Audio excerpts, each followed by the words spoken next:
biohack.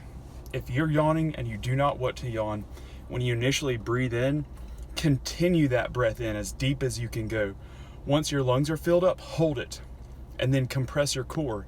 And what you'll do is you'll force oxygen into your system, because your body was yawning because it didn't have enough oxygen. So what you're doing is you're overriding the and breathing out. But when you go just keep going in with it and hold it, and you'll get all that oxygen you need. Try it out. You don't have to do it, but it might help.